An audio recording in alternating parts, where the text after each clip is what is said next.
Today, we are going to talk about when you stop trying to change your life, life finally changes. We live in an age of relentless self-sculpting. Every day, we are bombarded with the quiet, exhausting whisper that we are projects waiting to be finished, puzzles waiting to be solved. We buy the books, we track our habits, we plan our futures, all in the hope of reaching some distant, perfected version of ourselves. But if you look closely at this endless chase, you will find a subtle, haunting anxiety. In our desperate attempt to change our lives, we treat the present moment as nothing more than a waiting room, a stepping stone to a destination that always seems to recede just beyond the horizon. For decades, as a philosopher, I have invited people to look beyond their immediate self-interest, to ask a fundamental question: how are we to live? In doing so, I have observed a curious human paradox. The more obsessively we focus on our own happiness, the more elusive it becomes. This is what philosophers call the paradox of hedonism.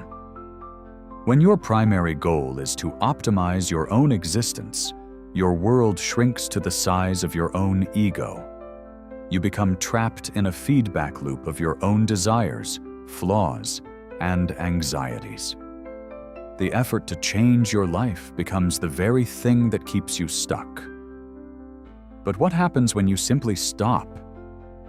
What happens when you abandon the exhausting project of self-optimization? It is not an act of surrender, nor is it a descent into passive resignation. Rather, it is a moment of profound, radical clearing. When you stop trying to force your life into a predetermined mold, you finally quiet the noise of what should be and allow yourself to see what is. You put down the chisel.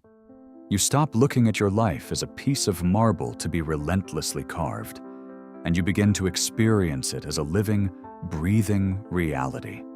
It is in this quiet space of acceptance that a beautiful shift occurs.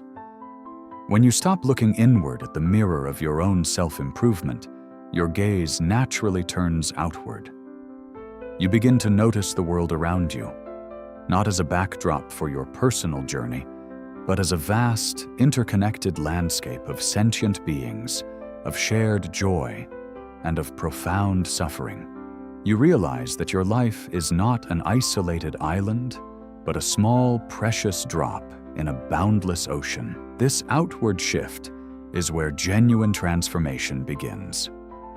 When we move our focus from "how can I change my life?" to "what can I do to lessen the suffering in the world?", a strange alchemy occurs. By dedicating our energy to something larger than ourselves, whether it is defending the vulnerable, reducing the suffering of non-human animals, or helping those in extreme poverty, our personal anxieties begin to dissolve. We no longer need to try to change our lives, because our lives are being actively shaped by our contribution to the lives of others.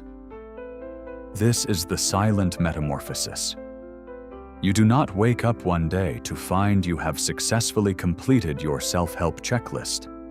Instead, you wake up to find that you have forgotten about the checklist entirely.